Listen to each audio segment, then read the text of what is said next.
हमारी पहचान राजनीति में नहीं, मसीह में है। मेरे प्यारे भाइयों और बहनों, मसीह में आप सबको मेरा प्रेम भरा नमस्कार। आज हम एक बहुत जरूरी विषय पर परमेश्वर के वचन से सीखेंगे। हम ऐसे संसार में रहते हैं जहां राजनीति हमारे समाज, सरकार, कानून और रोजमर्रा की जिंदगी को प्रभावित करती है। आज राजनीति की बातें हर जगह होती हैं, घर में, काम की जगह पर, टीवी में, सोशल मीडिया में और कभी कभी कलीसिया में भी। लेकिन हम यीशु मसीह के चेले हैं, इसलिए हमें अपने आप से कुछ सवाल पूछने चाहिए। हमारी सबसे बड़ी पहचान क्या है? क्या किसी राजनीतिक पार्टी के लिए हमारा प्रेम यीशु मसीह के लिए हमारे प्रेम से बड़ा हो सकता है? क्या राजनीति उस कलीसिया को बांट सकती है जिसके लिए यीशु ने अपना खून बहाया? बाइबल हमें सरकार या नेताओं से नफरत करना नहीं सिखाती, और बाइबल यह भी नहीं कहती कि हम किसी राजनीतिक नेता को अपना उद्धारकर्ता समझें।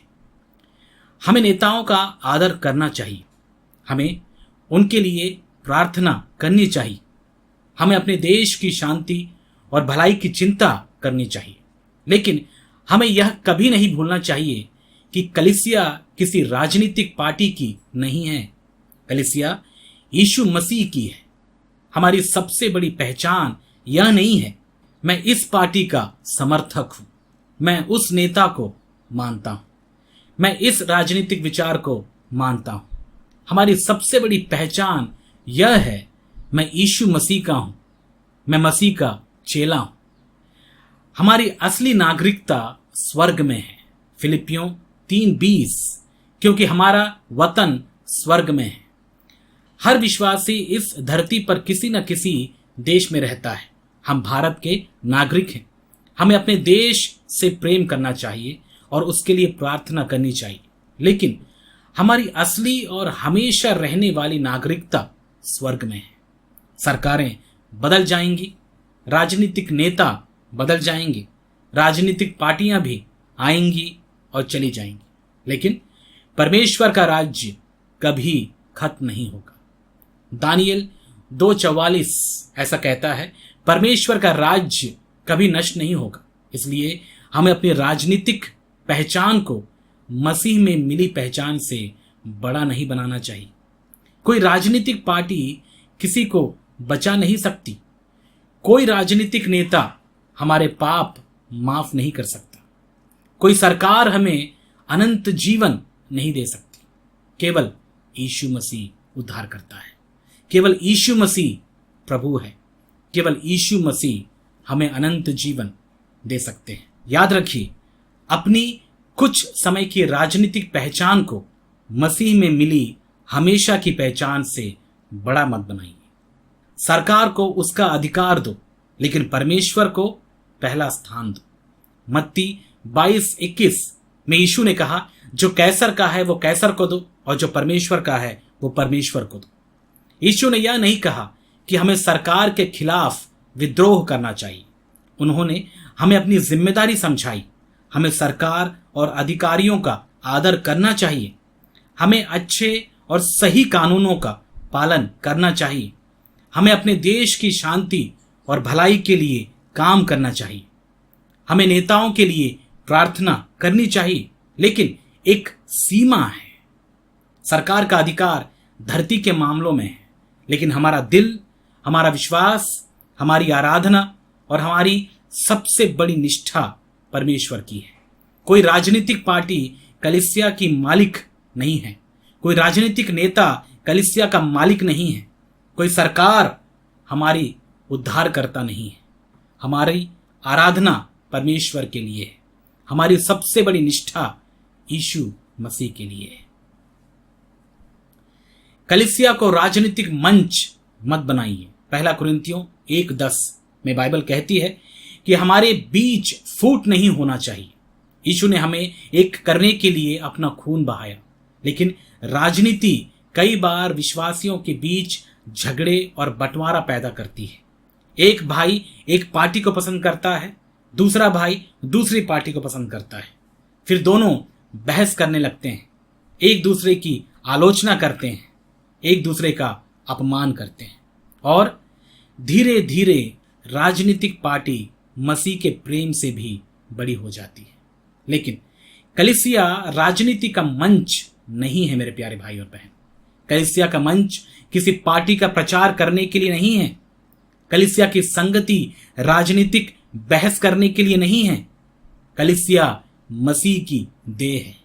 इफिसियों 4:3 हमें शांति के बंधन में एकता बनाए रखनी चाहिए।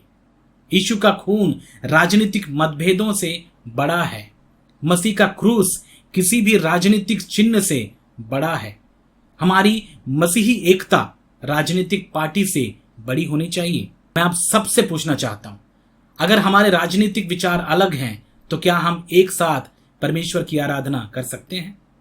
हमारा जवाब होना चाहिए हाँ, क्योंकि हमारी एकता राजनीति पर नहीं, यीशु मसीह पर बनी है। नेताओं से नफरत मत करो, उनके लिए प्रार्थना करो। 1 तीमुथियुस 2:1-2 बाइबल कहती है, राजाओं और अधिकार में रहने वाले सभी लोगों के लिए प्रार्थना करो। बाइबल यह नहीं कहती सिर्फ उन नेताओं के लिए प्रार्थना करो जिन्हें तुम पसंद करते हो। सिर्फ उस पार्टी के लिए प्रार्थना करो जिसे तुम समर्थन करते हो। बाइबल कहती है सभी अधिकारियों के लिए, याद रखिए, सभी अधिकारियों के लिए प्रार्थना करो। हम मसीहियों को नफरत, गाली, अपमान और गुस्से के लिए नहीं जाना चाहिए। हम किसी नेता से सहमत ना हो, या हो सकता है हम किसी गलत बात को पहचान सकते हैं। हम सम्मान के साथ अपनी बात कह सकते हैं, लेकिन हमें लोगों से नफरत नहीं करनी चाहिए। हमें कड़वाहट से नहीं बोलना चाहिए। हमें झूठी खबरें नहीं फैलाना चाहिए। हमें नेताओं के लिए बुद्धि, न्याय, शांति और सही मार्ग की प्रार्थना करनी चाहिए। नीति वचन 21:1 राजा का मन परमेश्वर के हाथ में है।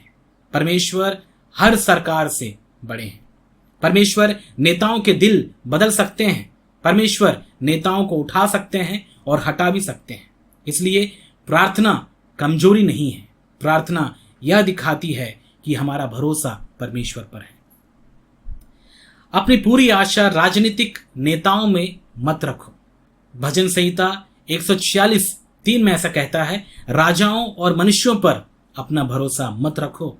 बहुत लोग कहते हैं यह नेता सब कुछ ठीक कर देगा, यह पार्टी हमारे देश को बचाएगी, यही सरकार हमारी एकमात्र आशा है। लेकिन हमें यह याद रखना चाहिए, मनुष्य सीमित है, मनुष्य गलतियां कर सकता है, मनुष्य असफल हो सकता है, लेकिन यीशु कभी असफल नहीं होते। इब्रानियों 13:8 में ऐसा कहता है, यीशु मसीह कल, आज और हमेशा एक जैसे हैं। हम अच्छे नेताओं का आदर कर सकते हैं, हम अच्छी नीतियों का समर्थन कर सकते हैं, लेकिन किसी नेता को अपना उद्धारकर्ता नहीं बना सकते। हमारी सबसे बड़ी आशा राजनीति में नहीं है, हमारी आशा तो यीशु मसीह में है। याद रखिए, सरकार, समाज की कुछ बातें बदल तो सकती हैं, लेकिन केवल यीशु इंसान का दिल बदल सकते हैं। बच्चों को राजनीति नहीं, मसीह की ओर ले जाइए।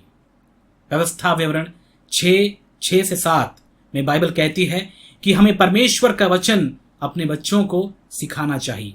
बच्चों को यीशु के बारे में जानना चाहिए।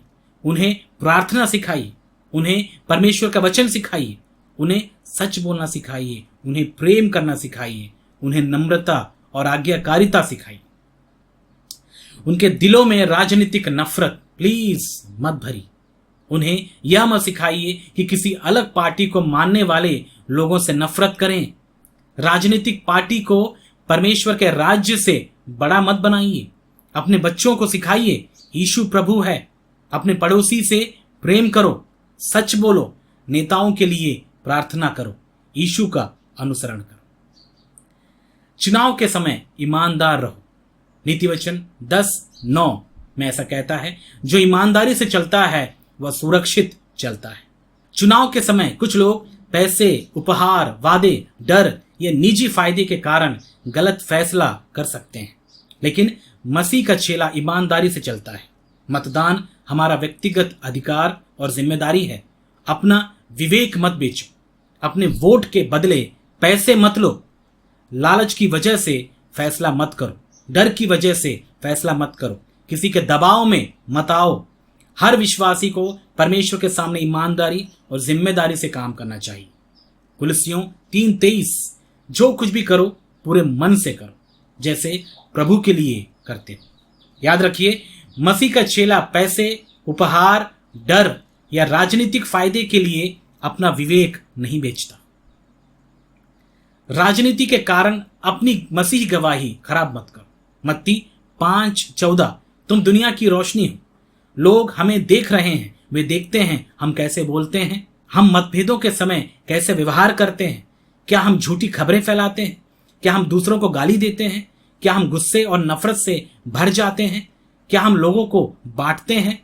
अगर हमारा राजनीतिक व्यवहार नफरत और गुस्से से भरा है तो हमारी मसीही गवाही कमजोर हो जाती है।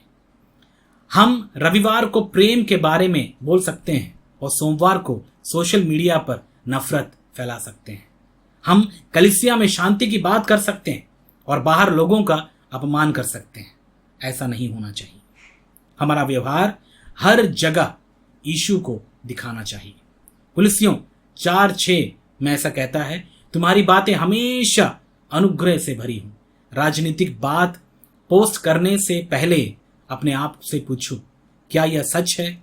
क्या इसे पोस्ट करना चाहिए? क्या यह सम्मान के साथ लिखा गया है? क्या इससे यीशु की महिमा होगी? क्या इससे मेरी मसीही गवाही अच्छी होगी या खराब? कलीसिया को मसीह पर केंद्रित रहना चाहिए। कलीसिया किसी राजनीतिक पार्टी का प्रचार करने के लिए नहीं है। कलीसिया किसी राजनीतिक पार्टी से लड़ने के लिए भी नहीं है।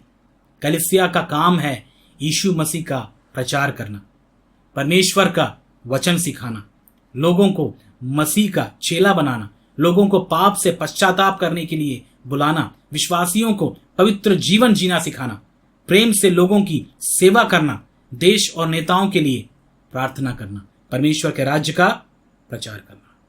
मत्ती 28:19-20 में यीशु ने कहा, जाओ और सब लोगों को मेरा चेला बनाओ। यीशु ने हमें राजनीतिक समर्थक बनाने के लिए नहीं कहा, उन्होंने हमें चेले बनाने के लिए कहे।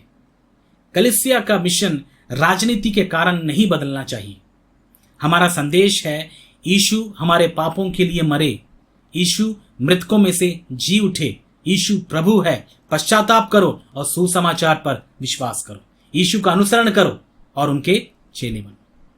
अंत में मैं यही कहना चाहूंगा मेरे प्यारे भाई और बहनों, राजनीति कुछ समय के लिए है। प्लीज समझिए आप, राजनीतिक नेता कुछ समय के लिए है, राजनीतिक पार्टियां कुछ समय के लिए है, लेकिन यीशु हमेशा के लिए है।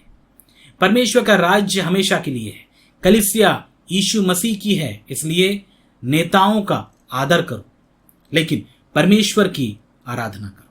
नेताओं के लिए प्रार्थना करो, लेकिन अपनी आशा यीशु में रखो। जिम्मेदारी से अपना काम करो, लेकिन राजनीति को अपनी पहचान मत बनाओ। अपने राजनीतिक विचार रखो, लेकिन कलीसिया को मत बांटो। अपने देश से प्रेम करो, लेकिन मसीह को सबसे ऊपर रखो। दुनिया को पता चलना चाहिए हम राजनीतिक पार्टियों की वजह से एक नहीं हैं, हम यीशु मसीह के खून के द्वारा एक हैं। हमारी पहचान यही रहे, हम मसीह के चेले हैं। We are the disciples of Christ.